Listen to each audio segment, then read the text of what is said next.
In life's journey, we must seek to reflect, learn, and grow. Welcome to the Road to Rediscovery with your host, Aubrey Johnson. Hello, everyone, and welcome to another exciting episode of the Road to Rediscovery. I'm your host, Aubrey Johnson. The Road to Rediscovery is about reflecting on life lessons to learn and grow from them and to take it to the next level and help others who are struggling through dark times.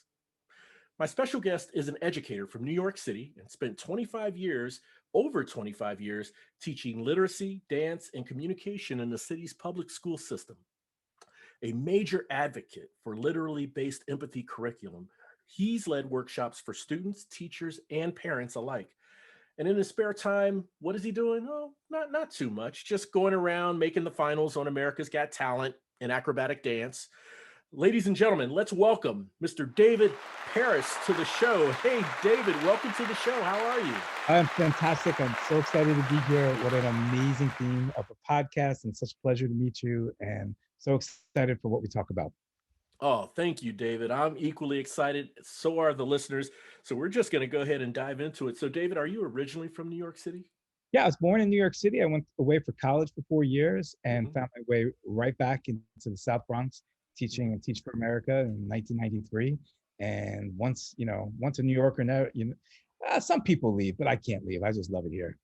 Oh man, that's awesome. You know what? I I have this big smile on my face because as you were explaining that, I was thinking about, and I'm going to date myself here, okay?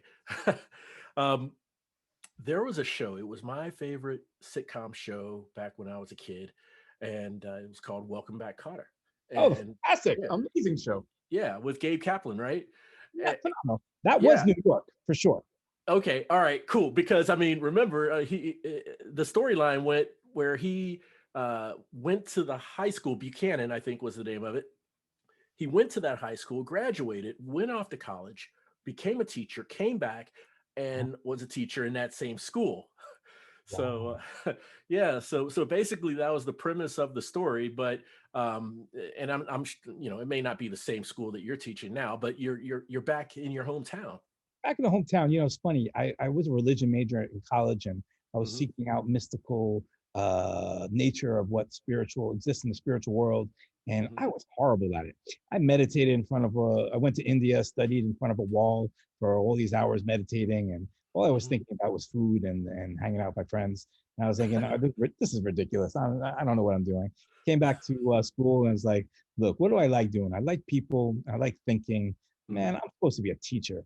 And it's weird. Yes. I discovered my vocation for education actually I found myself in a new way by going to India and by learning that I wasn't really meant to find myself out there. It was meant to coming back to New York City, teaching the kids I love, being involved in my community, and that has been a great, really a great life. Very very proud to teaching English for 20 years, and Hmm. actually in the last 5 years we started doing something in New York City called social emotional learning. Yes. So yeah, it's really amazing stuff. So like what they figured out, they want to restorative justice really big. And if we just start building on relationships and connecting, and what does conflict resolution mean? How do we get and connect with our own emotions? Hmm. We can do that. How do we get in touch with what somebody else is feeling? That's Hmm. not just all about unconscious action, whether we're Hmm. connecting to or what's unconscious, then becomes conscious, then we can, you name it, you can tame it.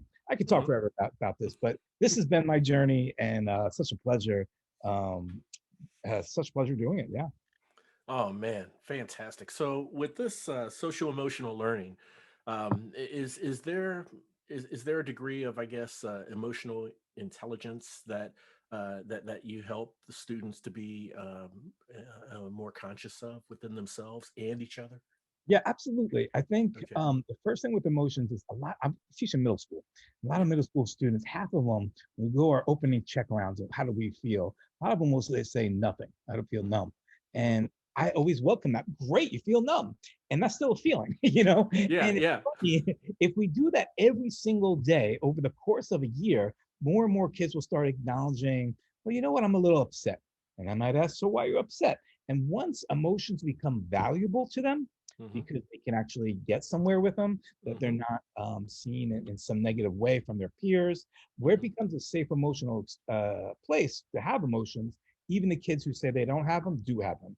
And they just need to build that space. Now, of course, there are other kids who are very, very, from the very first day, want to share what's going on for them. Sure, sure. Those kids have plenty of emotional intelligence. Now, Yeah, then their job is like, what do we do with those emotions? yeah. And that becomes the content for great discussions every single day at school. It's great. Oh man, that is fantastic. And I have to say, you must have a special gift. And the reason why I say that is because, well, I'm a parent, and well, my son's grown now; he's 23. But I remember, you know, him as a teenager. I mean, you could barely get two words out of him, right? I mean, it's like, what do you want to eat? Uh, Yeah. you want to go to the store? Want to buy a new pair of shoes? Uh, you know, and like they're too cool for the parents, right? And so just trying to get them to say two words, much less how they're feeling. How do you create that safe space or that open space? What type of describe your energy that you use to to to to to manifest this out of them, right? Yeah, it's a To see long-term how they project. speak. Uh-huh. So, like, for the first part, we do lots of games. So Okay. we'll have everybody line up silently by their birthdays, Okay. and in doing so becomes sort of fun. Or we might do a group juggling game where we throw the ball to each other and think, how many balls as a group can we juggle? So a Yeah. lot of it is experientially when we get out of being cool and Hmm. we get into, oh, this is what it means to have fun with each other. It Hmm. breaks down those barriers of coolness. So Hmm. Hmm. that's the first thing I do. And then second is I want to give rich curriculum that teaches them if you start becoming conscious and expressing yourself, it's worth it to you. Most of our young people are insular, partly with their parents, but definitely with each other, because they get attacked when they actually say what is really going on for them, especially Right. with their peers. Right. So what I want to do is slowly build a space. And as a middle school teacher, it's super important that I step back. They're so used to adults telling them what to do and telling them, okay, this is what you should have done. I don't do that in my circle. My circle, I actually try to solicit as much of peer feedback as possible. Now it's facilitated. Somebody says something crazy like, Sure. hey, Sure. look at me funny. You should hit them. Of Yeah. course, Yeah. Yeah. Yeah. You it's have to put it in check. Yeah. in check, and then we discuss it. Well, if you hit Right. back, what's going to happen? So it Hmm. becomes a discussion. But when I set a tone of not equality, but of interaction and real dialogue, that's going to elicit the response from kids because they know what they have to say matters. It's funny, that happens over time. Just this last year, there was one student who didn't say a word for maybe about 7 months. Never said a word, passed every single time. You don't have to Hmm. talk if you don't Hmm. want to. And then in the eighth month, he said, finally have something to say. I was like, great. And he Yeah. said, everything we're talking about is worthless. We should be studying and everybody's emotions. And it was so interesting. I'd never had that experience. I've done this for 8 or 9 years now, and I've Yeah. never had anybody say that before. And I was thinking, he needs to express that negativity. He needs to like let out what's going there. And I was like, all right, I hear you, man. Like this Okay. isn't working for you. And if you Hmm. had a choice, you wouldn't do it. Is that right? And he goes, yeah, that's right. And even though I don't agree with him, Hmm. I'm open in the space that everybody's voice gets heard. And if Yes. I can do that in a safe way, in every and throughout the year, and it doesn't come one day, it doesn't even usually come after a week, but usually a few months. Right. In this case, it was 8 months. Hmm. Then from that moment forward, from the eighth month to the 10th month till he graduated, every day he had something to say. So it's interesting. Yeah, yeah. And it sounds like from the workshops you do and the exercises and activities, middle school children, um, i- it's it's insightful because it teaches them at an early age self-awareness. It sounds like they need to be aware of how they're feeling or what triggers a certain emotion or feeling from them, when interacting with someone or when someone does something to them. Also, it's while you get them in that comfort zone using games and play and stuff, which is an awesome approach for, getting people comfortable, right? We all enjoy play. We all have done it growing up, and it's a great way to learn. Yeah. But it sounds like you also cover the whiffums for them, right? The what's in it for me, the That's, benefits that they that's get from this. yeah, they have to know it's valuable to them. And Yeah. they have to know that emotions are valuable. It's Hmm. funny, there is curriculum these days. I think it's called a ruler, come out from this guy from Harvard. And in it, they talk about articulating emotions. In my Hmm. opinion, my class in my school takes it a step further. I'm a nonviolent communication trainer. So when we have emotions, not only do we recognize emotions, we're looking for what universal need does that emotion is it leading towards? And Gotcha. when we have a list of our universal needs, whether it's respect, whether it's a shared reality, whether it's understanding to be seen, whether it's play, when I can see that, even when somebody might do something that I find wrong, if I can get break out of that right or wrong and say, maybe this child had this desire for play, maybe he had a desire to be seen, he had a place of self-expression, doesn't mean Yeah. I say everything's okay, but Right. I say Right. these are the strategies. These are just Hmm. strategies you're doing, your feelings, your strategies for achieving some need. And I know that when students can link their emotions to Hmm. connect it to some universal need that justifies who they are, Yeah. that's when you get them. That's Gotcha. what's in it for them. Gotcha. That's the benefit right there, for Yeah. sure. For sure. Now, I want to take a step back here, David, if I can, and talk about that portion of your journey that you shared earlier regarding going to India and meditating by a wall and everything. What do what do you think? Let's unpack that for a minute. Um, do you feel, I mean, to me it's amazing how the universe kind of works itself out, right? Even throughout our lives, I mean, and whatever faith or religion that anyone follows, I mean, people, would attribute it to that, which is okay. I'm a man of Christ. But um do you feel that um that you had to go to India to realize where you are meant to be, even though it's not there? Did that Yeah. have to happen? It's a great question. I never thought about that.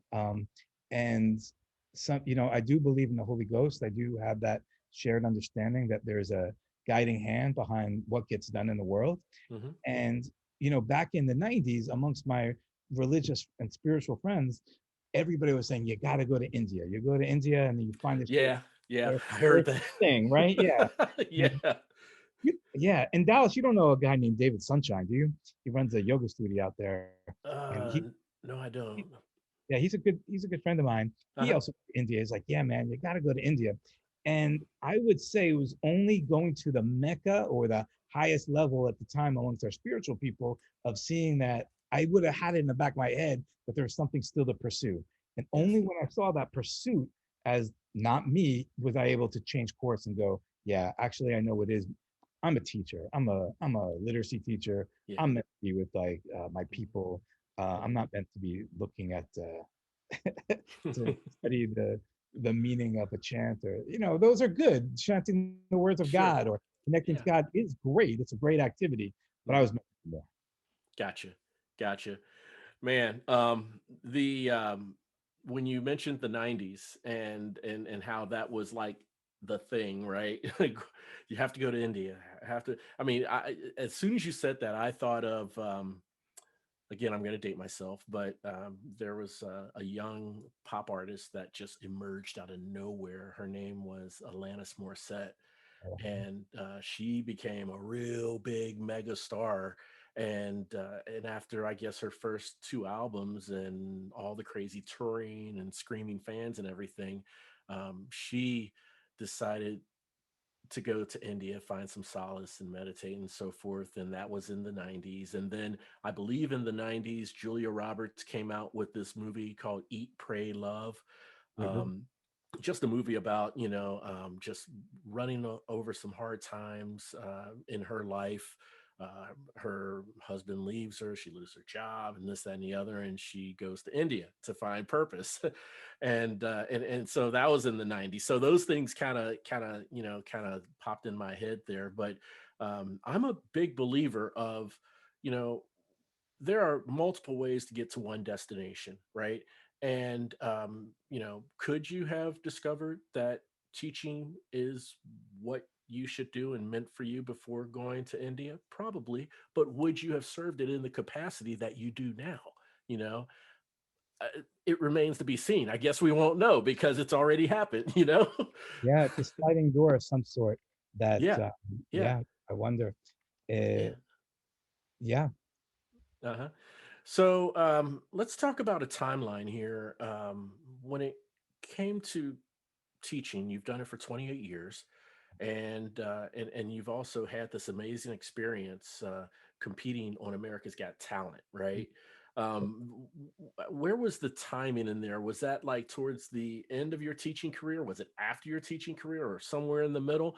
And depending on that timing, I'd love to know what the students thought of their teacher being on national TV. yeah, it's funny. If you look under YouTube under Paradiso Dance, the Uh, company name, most of the comments are from my students. they they're like, Oh no. oh, they were so excited to see their teacher on TV. And Hmm. yeah, my journey was interesting. I actually was after my first year teaching in South Bronx, where a lot of parents only spoke Spanish, that Hmm. I thought to myself, I had enough of calling parents, having the kids translate something very different than I was telling them. Like, okay, I really need to learn Spanish. So I went to Guatemala, Uh-huh. did intensive there, and I went to a club one night. And I saw this really, really ugly guy dance with Hmm. all these beautiful women, and I was just like, oh, he's dancing salsa. This I must do. I came back to New York City. I studied under the Mambo Kings, the famous godfather Yes. of the Mambo King. Wow, excellent. Yeah, I'm familiar with Before- Mambo King. Yeah. Yeah, he's super famous. I was Really? super Study lucky under. to learn under him. Went every single night for about 4 years, Uh-huh. and I begged him, please. I just love everything you do. Can I please be on your student team? And no Hmm. matter how hard I worked, he always said no. And Oh man. yeah, Uh-huh. I left his school to another school Yeah. and begged him to join their student team. And Hmm. I was a terrible dancer. I thought I looked good, but the very first time I saw myself, I could see why a lot of women rolled their eyes when I asked them to dance. But I had determination. But what I did have also was strength. So when this teacher started teaching lifts, he said, "Wow, you're really good at this."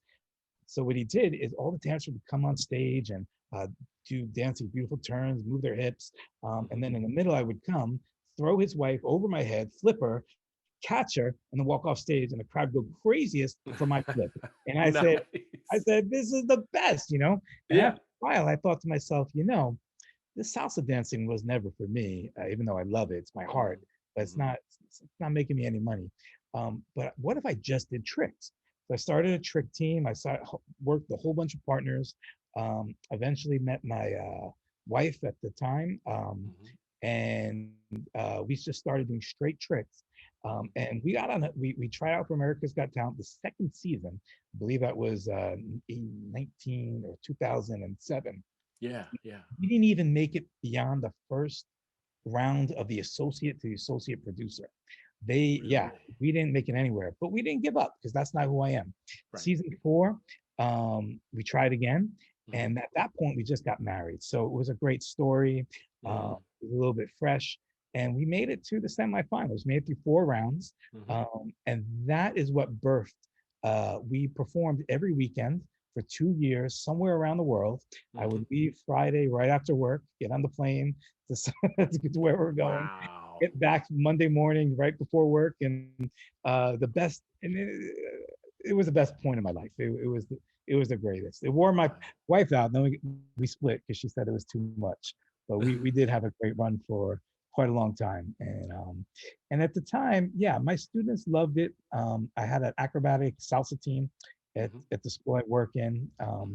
And they were able to do lots of the intermediate level moves, and so proud. Right. I had kids who hated school but would come to school just because they'd have acrobatic practice. And I know this is just a great segue, a great attraction for kids, Right. especially middle school. Yeah. Yeah. Yeah. Man, wow. So that opened up the doors for the international travel the international dancing for you? It did. 26 Once we countries. got that gig, we performed in front of tens of millions of people in the United States, but that Hmm. show went around the world. So yeah, we Yes. had and it's funny we mentioned India. We actually performed in India 4 times after that because yeah, Really? the show aired a bunch there, and we were Yeah. able to get a bunch of shows. In fact, the we trained the guy who runs the "So You Think You Can Dance" version in Hmm. India. We Hmm. trained him in lifts when we were out there. And yeah, Yeah. we that show. It's funny. You don't get paid, but you sure do get paid afterwards, which is really great. Yes. Yes. And talk about exposure, right? Can't Yeah. can't can't Yeah. buy People it. know your name, from all over the world. They've Yeah, they go. seen My you. my partner's 100 pounds at the time was 240. Our best trick is she lifts me over her back and picks me up and I sit on her lap. No. Yeah, totally. It's amazing. And Oh so my that gosh. and so people don't recognize me, but to this day, if we walk next to each other, Mhm. sometimes they'll say, "Oh yeah, you're that couple." Right. Really fun. Oh man, I'm digging it. I'm digging it, David.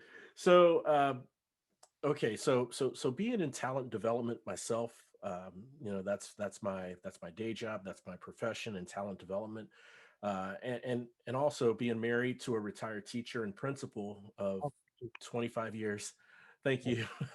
um, Really, she gets all the credit for that. I know there is fulfillment in teaching, from my experience as well as seeing her. So there's also fulfillment in dancing and the arts, as you have expressed in sharing this amazing story. So, for you, is it something that you find missing in teaching that you're able to capture in the fulfillment of dance, or is it just a different type of fulfillment altogether in and of itself?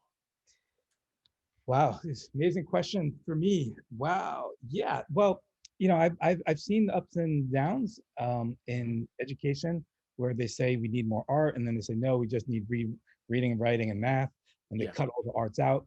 And Hmm. that's been back and forth 2 or 3 times in the last 20 something years. Hmm. And I can say for sure, I know the kids that I taught acrobatics to and salsa, um, they, I was always trying to integrate art, and I can't, and sorry, integrate math or integrate vocabulary, and I did a little bit, Hmm. but to be honest with you, I don't know how much academics was. I put it in there; it wasn't really there naturally. But what Hmm. they did have is a sense of being seen, and a sense of Yes. expression, and a sense of community, a sense Hmm. of problem solving. Hmm. And because they had that, everything they did in school was better, you know? Gotcha. Yes. So Yes. I don't know that I was, I had the benefit of doing stuff that was an elective. So when Hmm. kids chose to do it for the most part, but even when I would teach a class that didn't necessarily want to dance salsa, um, just having the chance to connect to each other. When I take a lot of dance therapy courses now, and in Hmm. dance therapy, they really say the value of movement with a group reaches you on a level that is beyond the mind, I and see. there's a healing Hmm. that happens when you're just experiencing music together. It's why like Hmm. a live show is so powerful.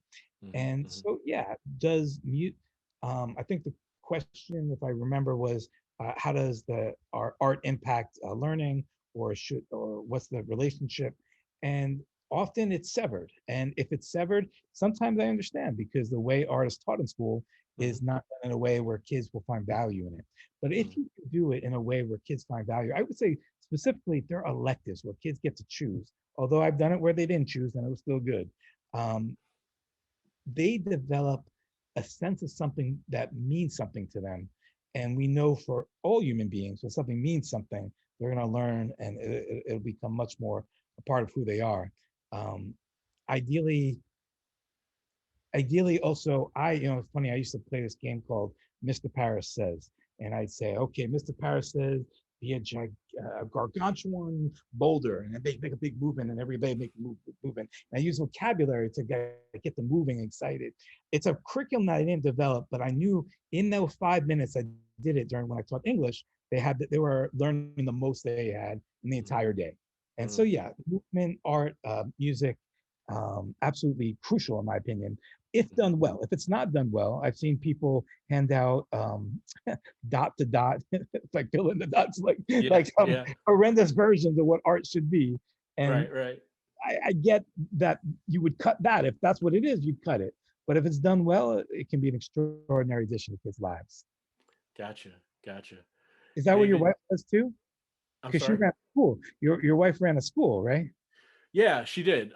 She started right out of college in early childhood development, and she was a K through 3 teacher for a lot of years. And within Cincinnati Public Schools, we're from Cincinnati, moved to North Dallas 6 years ago, and so she spent her entire career with Cincinnati Public Schools and just worked her way through from teacher to principal. In between, she had some in between jobs like consulting teacher and so forth. But yeah, she taught mostly K through 3. When she was a principal, it was for a K through 8 school and a K through 12 school, which I thought, wow, that's huge. At least I thought it would be huge. But yeah, she's credited for that school is fairly new, but she's credited for her and her staff for having the school's first graduating class That's great. there. So that was yeah, that's just a little synopsis of her background, but yeah, deeply into education, no doubt, man. No doubt. Awesome. So, what's next down the line for David Paris, man? You've had an amazing journey and you continue to press forward with your journey. So what's down the road for you, man? Yeah, well, I hit a little roadblock last year. I got COVID in Hmm. at the end of March. Hmm. Um, that held me back about a year. I was the sickest person in the hospital that lived. Oh I was my. on a ventilator for 30 days and ECMO machine, which is like the that's your last chance, your Hail Mary for living. I was in the hospital for 3 months, and Oh my when I gosh. came out, I could move maybe a few steps a day. Uh, So this past year has been a serious, long recovery, mm, physically and mentally. Um, and the story I always share is I still have some symptoms that all along my body, but I lost a little bit of a finger due to gangrene, oh and my. as painful as that was, this tip of the finger withered over 9 months Yeah. of constant pain. That Yeah. wasn't 1/100th of the mental pain that I've been going through. Oh my. So yeah, so when people, we've had a huge tragedy of people. Sorry to make hit a negative note here, but No, with that's all the okay. people who passed away, it's horrible. And then there are lots of people who are living who are going to have symptoms like myself that's just not easy to deal with. So I wrote a book about it called The COVID Story. Hmm. It's a uplifting, lighthearted, but also serious sharing of the experience. Hmm. And I'm wanting to turn that into more of a acrobatic show with my partner, where Oh. I share a journey where my partner and I are working on it now. And there's this move we did on America's Got Talent where they want us to always do something more difficult. I'm like, more difficult than her lifting me, and they're like, yeah. So I did this move that was I could only did it twice in my life, where I picked her up on the side from her Hmm. ankles and I lift her up her side. If you look Hmm. it up on YouTube, Paradiso Dance, you'll see it Okay. under Halo. And I want to talk about that journey, what it means to really believe in yourself. And because that move, my coach said you'll never do it. It's impossible. It's only done with kids. Mm. And it took 3 years for me to be able to do it. But when 10 million people were watching me, I prayed to God and Yes. went up. Yeah. Mind you, I had a backup plan. So it's a long way to say what are my plans. I would love to just go back onto America's Got Talent this next year. I talked to the producer, and Uh-huh. he Uh-huh. says, "Yeah, let's give it a shot and say, hey, you're a COVID survivor. You went through this stuff. You used to be here. What's your road to recovery looking like?" And Yeah. and it's not quite the road to rediscovery, but in a way it is, because I was able to, in my experience, relook at once I had to slow down Mhm. and no longer find value in getting a standing ovation, but just Mhm. to stand, Right, was just to for me, stand.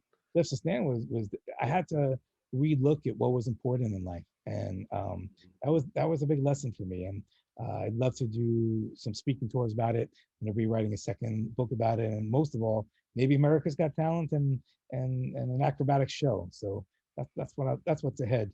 Man, fantastic, man. Yeah, I knew you'd have some plans and some things that you're putting together. I am a big believer of the ability to tell story in dance. Wow, great. Yeah, and so I true when you mentioned that and wanting to share that story and try to kind of translate it to acrobatic dance, maybe, Yeah, that's it. I can in my mind's eye, I can see that coming to fruition for you, man. Thank you, thank you. And I have to commend you for just your energy and your upbeat personality, um, in spite of getting hit hard with COVID and the loss of the tip of your finger and the pain and being in the hospital for 3 months. And I mean, that is an incredible amount to go through, and I know, there were dark days. You weren't always in the best of moods, but you persevered and you didn't let it affect you emotionally when you came out on the other side, even if you still had after effects from it sounds like. That's right. For me, there's no doubt the grieving in this. My own experience has been through experiencing a lot of grief. But there was this moment when I first woke up from the coma. I was so happy to be alive, and Mm, all these people were just saying, "Thank goodness it was a miracle. It was incredible." mhm, And mhm. then I had this horrible thought. After a few weeks, I thought, maybe I'm not just so lucky. Aren't I also unlucky? My brother, who's my same, virtually the same age, virtually the same size, was only sick for a week. He was fine. Like, Mhm. why did I get sick the way I got sick? And then when I noticed how depressed I got when I started Mhm. envisioning my life as being unlucky. I Mm. remembered the story from many years ago that I didn't understand at the time about this indigenous Native American man, the elder in the community of Cherokee, was talking to his grandson and Mhm. talking about two wolves that live inside of us. And there's one wolf that's an evil Yes. wolf, right? That story, Yep. right? Yep.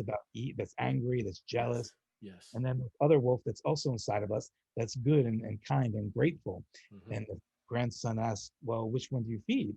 And the grandfather said, sorry, which one will win? And grandfather says, the one you feed.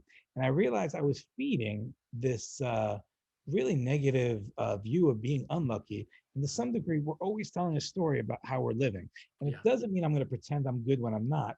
I have to grieve. I have to feel those feelings. That's right. But I also have to notice why I'm feeling it. And Mhm. sometimes I feel it because I'm grieving that I might have died. And if I might have died, I wouldn't be able to live the life I want to live. Right. And my body is still there. My body's like, man, you almost died. And 1 year later, I still own that. And Mhm. whenever I have that feeling of suffering, I connected a part of me that wanted to live.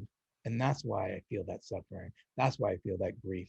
And that's going to connect me to my life. It's going to connect me to other people's lives. Mhm. And that's been my journey to get out of the problem that I've been given. Yeah, yeah, no, a tremendous outlook, David, a tremendous outlook. Um, and it sounds like gratitude and self awareness has played a major role in your transformation and your rediscovery and recovery from COVID. So, man, I really I would appreciate call you it, yeah, sharing. I would call it rediscovery for sure. I Uh huh. spent so many years, like I'm a teacher and I'm a giver, but believe me, I always wanted to be the best at what I did, Hmm. whether it's teaching or whether it's winning championships, and I did. Hmm. But I learned, man, all that time I spent trying to get happy through doing something Right. or getting something instead of just being happy as I'm living who I am, Right. going towards that. Boy, I've missed so many decades of not being happy for who I was as I was Hmm. searching these goals.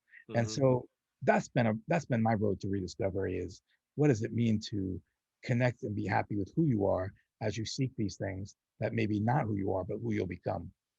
100%. 100%. Couldn't agree more, David. Man, how can the listeners connect with you and maybe get a copy of your book?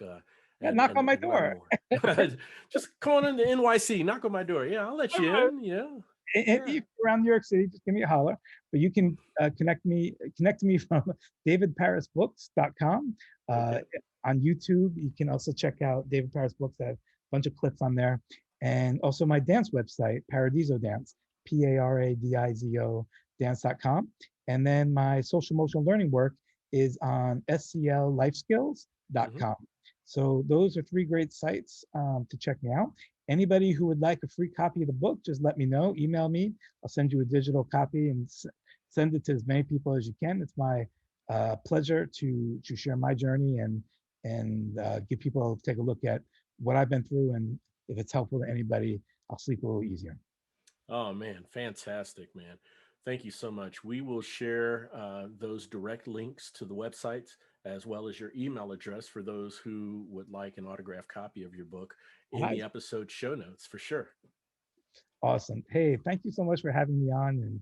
And you're what a great set of questions, man. We've been on a journey together. That was awesome. No, we sure have, man, and I'm a big fan of taking journeys. It just you take a journey with someone, whether it's a road trip, it could be metaphorically, it could be literally, but in that time that you're with that person or that group of people, there's a connection that is cultivated from that, and it takes your existing connection if you have one, and it builds on that, right? Because it's an experience that you share together. So I can't thank you enough for coming on to the show, David, and just sharing your journey, your story, and your insights from your teaching experience and dancing experience with the listeners. I really appreciate it, man. Oh, it's absolutely my pleasure. Thank you so much. And Absolutely. And at this point, man, I would love to go into a segment I call Three for the Road. And in Three yeah, for that's the right. I'm Road, so excited. yeah, is that still okay? Yeah. I can't wait. All right, cool. Yeah, and Three for the Road, I ask my guests three random yet thought provoking questions that I challenge my guests to answer in 5 words or less. So you think you're up for it? I'm a little worried, but I'm up for it because you know me. I'm all about. I'm not gonna back down. All right, man, David, thank you so much. We're going to start off with Three for the Road. And by the way, my questions are not cookie cutter. I don't ask the same questions for every guest. My questions are customized based on the expertise, the experience, and the journey of my guests. Okay, so here we go. Question number one for Three for the Road. 5 words or less. How would you like to be known by your students? For my students, loving, fair, famous, gregarious, and inspiring, Inspiring. All right, man. Love it. Love it. Okay. Question number two. and funny. And funny. Okay. We'll throw one in there. All right. Question number two. What do you think about when you're dancing? Oh my God, what an amazing question! In 5 words, 5 words. wow, my swing roommate, famous swing dancer, just walked in. What do you think about when you dance?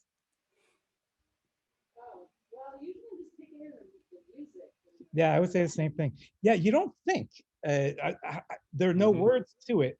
If you're Mm-hmm. thinking, you're not dancing. Gotcha. Okay. You Okay. know, so No, there's that's insightful. I appreciate that because with all the rehearsals and everything, I mean, it's part of that muscle memory, right? I mean, it's your memory and your brain telling your body how to move, where to move, when to move, just naturally coming out from all the rehearsals. It sounds yeah, I guess it depends. Like my first thought was social dancing, like. and that's my favorite style. And so when you're social dancing, you're listening to the music Yeah. and Mm-hmm. you're dancing with different people at every time. So Mm-hmm. there's no prescription. And so to really be in the moment, there are no words to that. I know this is not 5 words, No, but if that's okay. sorry, but if Yeah. you're doing a stage show, even then you're not thinking, you're executing. And there are words that come afterwards as you break it down, but Right. in the moment, it's just the physical body expression Gotcha. Gotcha. Makes that you can perfect only do sense. with training, right? If Yeah. only if you rehearsed it. Exactly. Yeah, you can only do it with training for sure. No, I understand that, man. That's great insight. Thank you. I mean, Um, anytime I have words, I mess up. I remember, if I look in the audience, I see somebody, I'm like, hey, what are they looking at me funny for? That's the mhm. moment I break connection, and then my partner's like, hey, where'd you go? Yeah, you went out of the zone. Got to get back in the zone, right? What happened? Oh, beautiful, beautiful. David, you're doing awesome. Now, topping us off with question number three for the road. This one should be pretty easy. All right, this is a fill in the blank. Okay. Fill in the blank. Literacy gives us Life. life. Love it. Love it. David, man, it's been a pleasure having you on the show. Thank you. Thank you so much for coming on and just, giving us a glimpse into who David Paris is for the listeners, sharing your story. I'd love for us to stay in touch and maybe, come back on the show 6 or 8 months down the line and give the listeners an update on what's going on. Yeah, ideally 6 to 8 months we'll be on season 18, America's Got Talent. I'll say, man, we're almost there. We're in the first round. If that's not there, then the social emotional learning curriculum, something. I'll have something for you. Thank you so much for having me on. It's been an amazing, amazing experience. Look forward to seeing you soon. Thanks so much, David. I really appreciate it. And I want to thank all of you for coming on the show. Listen to me. I want to thank all of you for tuning in and listening. It was great, great having you tuning in. And just a gentle reminder, save the date for July 1st. What is July 1st? I'll tell you. July 1st is the official launch date of the Rediscovery Roadmap online course. That's right. If you're on a quest for personal development, this course offers an introspective approach using the 4 cornerstones to personal growth. For more information, visit roadtorediscovery.com/course. That's road, the number 2, rediscovery.com/course. Also, if you have a loved one who is or seems to be at the end of their rope, going through some very dark days of despair, they're discouraged, they're full of doubt, anxiety, um, maybe even depressed. They just seem to be at the end of their rope. Uh, I humbly ask you, please share this show with them because on the road to rediscovery, we want our listeners to know 2 things. Number 1, you're never alone. And number 2, there's always hope. The road to rediscovery, it's a movement, a revolution. And guess what? You are now part of it. We're all roadies on this journey of life, and it sure feels good having you on the road with me. Thanks again for listening. We'll chat again soon.